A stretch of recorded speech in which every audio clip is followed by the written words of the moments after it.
आज एक बार फिर से हम स्प्लेंडर प्लस लेके आए हैं। एक 2010 मॉडल है और एक 2011 मॉडल है। आज हम इन दोनों की मतलब डिफरेंसेस के बारे में बात करेंगे कि मॉडिफाई में क्या क्या चेंज होता है और जो स्टैंडर्ड होती है उसके अंदर क्या क्या चेंज होता है। मतलब मॉडिफाइड के अंदर क्या क्या डिसएडवांटेज देखने के लिए मिलते हैं और एडवांटेज देखने के लिए मिलते हैं, और सिंपल में क्या क्या एडवांटेज है और क्या क्या डिसएडवांटेज है, मतलब दोनों के ही बारे में बात करेंगे अच्छे से। तो हम स्टार्ट करते हैं कि 2010 मॉडल से। ये 2010 मॉडल है जो मॉडिफाइड है, और ये 2011 मॉडल है। ये बिल्कुल ही मतलब उसमें तो फिर भी जो मॉडिफाइड है उसमें तो सारा काम करा रखा है, बट जो ये 2011 मॉडल है ये बिल्कुल ही मतलब ख़त्म हो रखी है बाइक। ये बस राम भरोसे चल रही है, बस चल ही रही है। इसके अंदर आप देख सकते हो कोई ऐसी जगह है नहीं जहाँ पे रस्टिंग ना पकड़ रही हो। और ये देखो आज भी ये बाइक ना 15 साल पुरानी 14 साल पुरानी बाइक हो चुकी है, और उसके बाद भी ये चल रही है। मतलब कहने का ये है कि जो हीरो की पहले वाली बाइकें आती थी ना, उनके अंदर बहुत ही अच्छा क्वालिटी देखने के लिए मिलती थी, जो क्वालिटी आती थी लो की। और आजकल की जो स्प्लेंडर आ रही है ना, उनके अंदर बहुत ही घटिया पुअर क्वालिटी आ रखी है कि मतलब वो 1 साल होता नहीं है रस्टिंग पकड़ने लग जाती है। और ये इन बाइकों को देखो कि ये 15-15 साल पुरानी बाइकें हो चुकी है, इनके अंदर अब जाके रस्टिंग आना शुरू हुई है। और नहीं तो इनमें अब भी रस्टिंग नहीं आती अगर हम इनको अच्छे से रखते हैं उनकी तरह। जैसे अब आजकल हम न्यू वाली जितनी भी बाइक आ रही है उनकी जितनी केयर करते हैं उनके हिसाब से।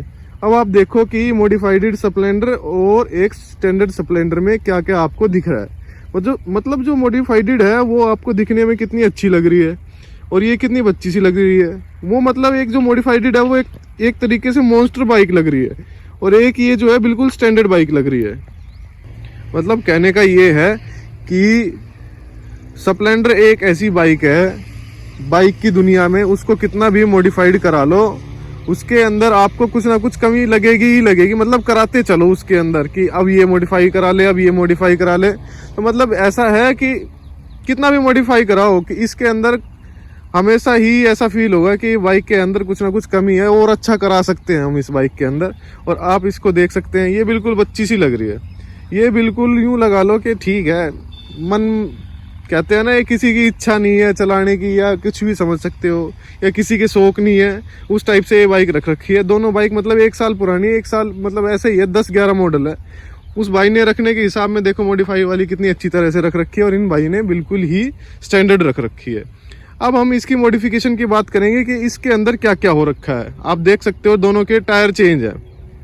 मतलब कि इसके जो मॉडिफाई है इसके अंदर दोनों टायर चेंज है। अगले वाला जो टायर था वो 100 का है, और पीछे वाला जो है वो 110 का है।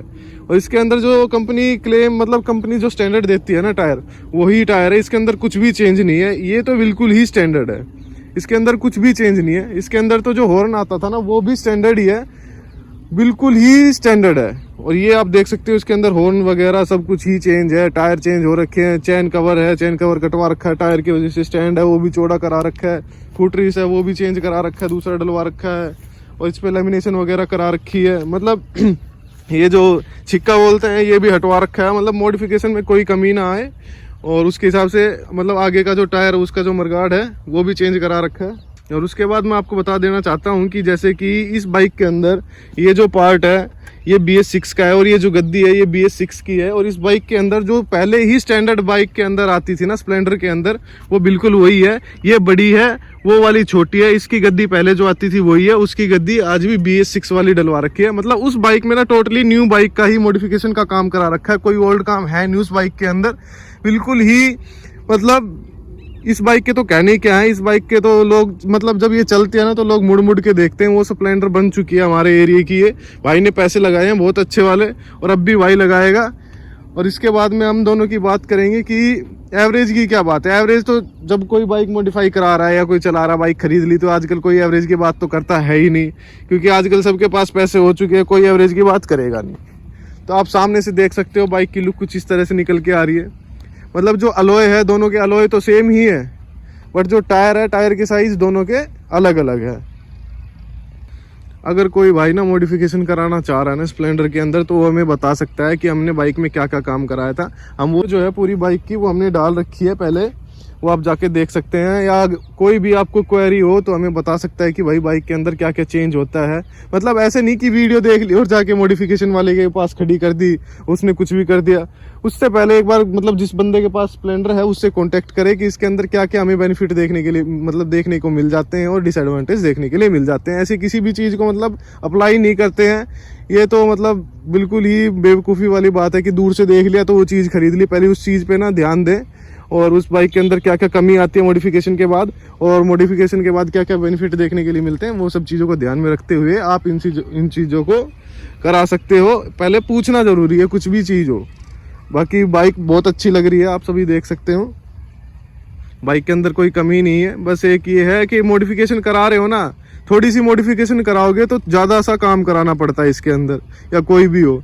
और ये बाइक वो है जैसे कि गाड़ी की दुनिया में स्विफ्ट है, उसको हम मॉडिफाई कराते हैं ना, उसमें ये लगा लो कि और मॉडिफाई कराओ और मॉडिफाई कराओ। वैसे ही ये स्प्लेंडर है बाइक की दुनिया में, इसको कितना भी मॉडिफाई करा लो ये उतना ही मॉडिफाई होगी। इसके अंदर आप पैसे लगाते रहो ये और भी अच्छा दिखती रहेगी।